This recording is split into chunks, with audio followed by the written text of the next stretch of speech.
Hey guys, welcome back to the EA Sports FC 24 Stevenage career mode. Happy New Year. First episode of 2024.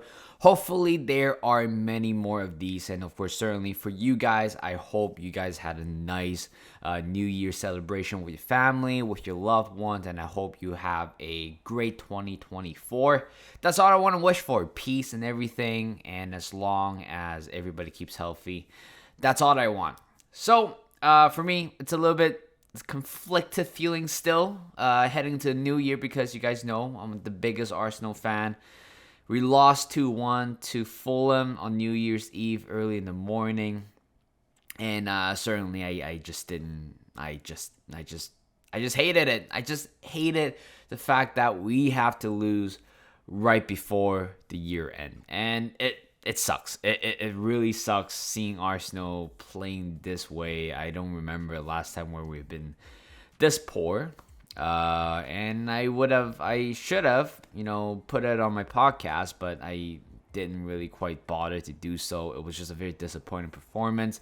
So I leave it till here. Pretty much it's this is where the platform just kind of rents it out instead of putting on the platform. I might upload it again, hopefully next week against Liverpool when we win. So back to the episode right here, Stevenage career mode, episode number 40. It's almost half a century. I'm sure we're gonna reach 50 at one point. So the January transfer window is coming to an end, pretty much. So we're looking to sign actually striker. Actually two strikers. I forgot the name of the other one, but Abando's another one as well. The other one's not for sale, unfortunately. And we only have 26 million to work with. To be honest, that's not a lot of money if you really want to sign like a top first team ready player. Again, the reason why I sign players right now is pretty much it's to cover up the attacking deficiency up front, because again, two of them are down with a 3 months broken toe injury. Not quite ideal, and we just have to quickly call up Jensen Andrews. It's not that I don't want him, if I'm being honest. It's not that I don't want him, but because he is pretty much the fifth striker in the game. And what if Van Duven's coming back, Archie Fletcher's coming back, then he'll be falling at the packing order number 5, which means I would not be using him. I'd be pretty much hindering his development as well. So why not just kind of sign a short-term replacement, a decent enough youngster, a short-term replacement to just kind of fill in that role and loan him out to another club. That's pretty much my plan for Jensen Andrews. No matter how much I don't want to, it's the fact that I know when the other two players are available, he won't be playing. So that's pretty much the plan for it. But first game, we drew against Nottingham Forest, but it doesn't matter. On the aggregate score, we won 6-3. And in the final, it looks like we are playing against Liverpool. They beat Chelsea in the in the penalties 5-4. So Liverpool it is. I don't think we have won a game against Liverpool this season, but both games have been very entertaining. A 4-3 in the respective games. Of course, both of them we lost, but still, it shows us we have a great quality to playing against a big team giant. But speaking of a big team giant, here we are on the final 2 days of the January transfer window. Before heading into that game, we are playing against Man City at home this time in the FA Cup. Last time when we played against them in the in the league, we drew with them 2-2. But you know what? It was a very interesting game. It was a nice game as well. I believe they handed us our first ever points in the Premier League. But right now we meet again in the FA Cup, only in round 4. So this is kind of giving me an Arsenal against Man City 5 last season, where we just don't get nice draws, but instead we get good enough draws or a very tough draw. And right now we just have to grind our ass way to try to win it. 66 minutes in, both teams have the chances, and here comes Arthur Bruce finding Lennon Miller, and guess what? Ederson just couldn't find his footing, and Lennon Miller have scored the first goal for us in this game, and we are taking 1-0 up against Man City. How often can you say that? How often can you say that? But later on, 71 minutes in, here comes Man City. Here comes the play on the left side of Fiorina, and here comes O'Reilly in the middle, but he keeps on going, hitting the post. It was a little bit of a risky defending at the end.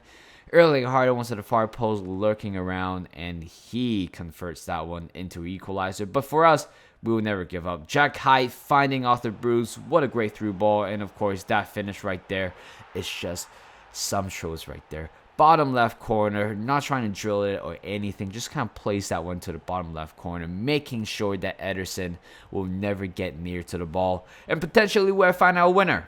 Last time out, when we played against Man City, we found a late winner, or thought to be a late winner, and defensive mistake at the back there, allowing Man City to score an equalizer in the last minute. But can we hold this out just a little bit more? 87 minutes in, what a great tackle right there. What a great tackle right there by Leon King, I believe so. And we won that game 2-1. Without that tackle at the end, we would probably drew that game where they would score an equalizer and we'll have to play the replay, which, of course, not ideal. Last 10 hours of the transfer window, I have eyed for 2 players. One of them is Alfie Babic. The other one is Alex Scott, who remembers him in my Brighton career mode. I certainly do love that player. But the fact that we have so many midfielders, so many central attacking midfielders, he kind of fallen behind the packing order.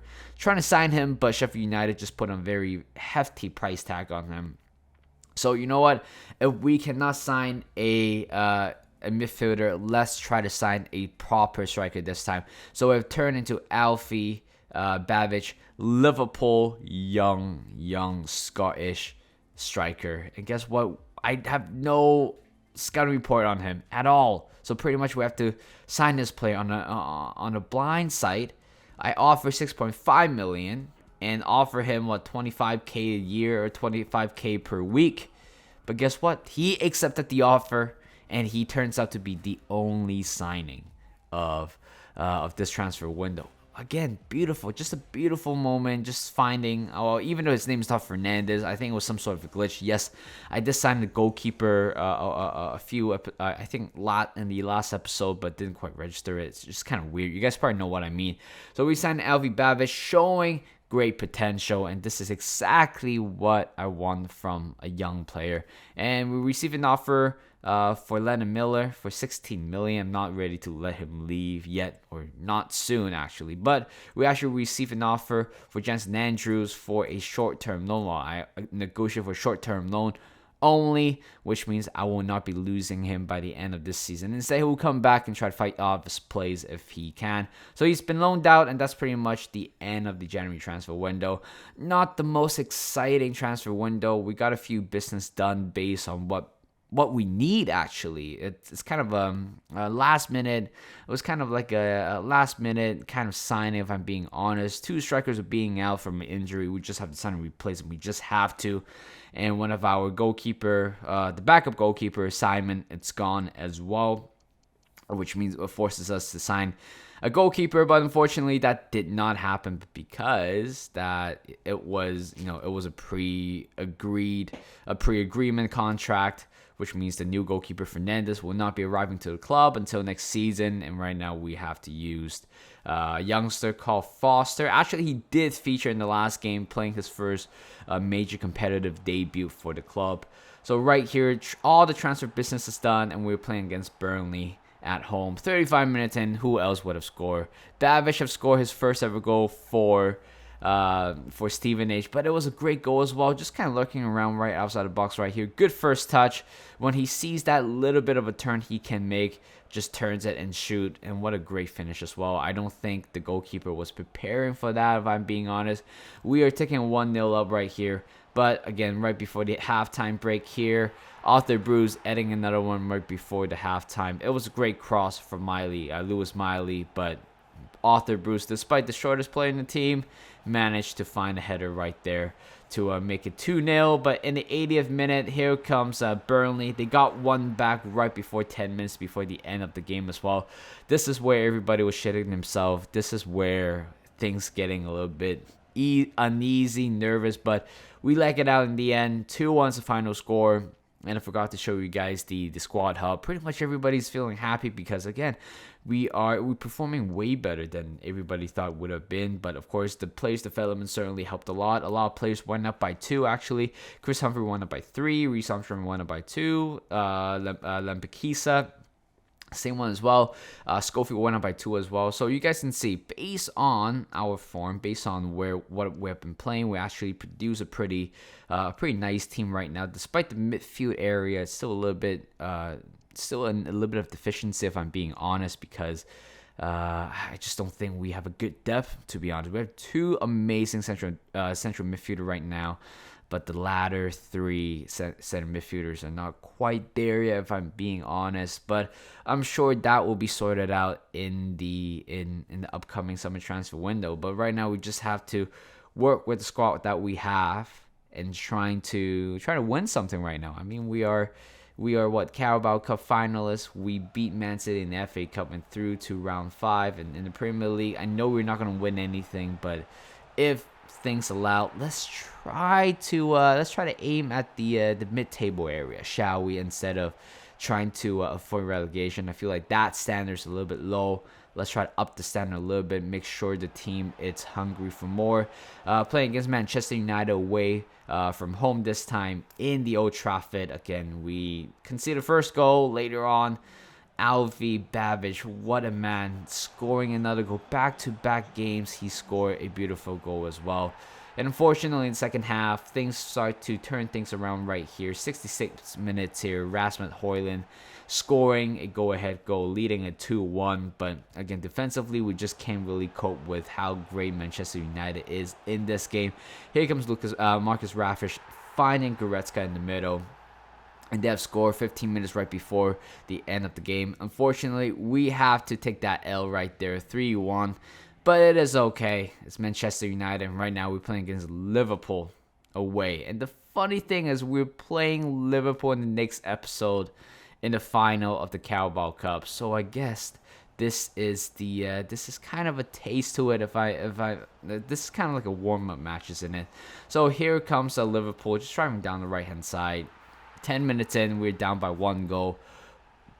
I treat this as an exhibition, guys, because I would rather lose this game, right? But then we prepare much better. We get a glimpse of what Liverpool can offer, so we can prepare better in the Carabao Cup final, so we can get the first domestic trophy in a while. I think we only won, one trophy so far in this career mode. 20th minutes in, Alfie Babbage scoring. Actually, not Alfie Babbage, but Paul Vanner scoring a goal, making the score 1-2. But we just don't wanna. We just don't want to give up. Babbage 9 minutes right after score an equalizer against his former club. That disrespect is so real. Just kind of celebrate in front of the home fans. And 62nd minutes in, here comes Liverpool. It was just a very simple play from the middle to the front. Defenders aren't marking the player very tightly, get post scoring, and and pretty much so. Here comes Liverpool once again. This is the trouble I always have. Players just can't get rid of the ball when I need them to. 70th minute, Liverpool make it 4-2 for Vardy. Score another one, make it 2. Well, makes it 4-2 now. So right now we have a lot to play for. Arthur Bruce with an amazing finish. 73 minutes in, got that goal. I'm not quite sure why he's celebrating. He should be picking up the ball and keep the ball rolling.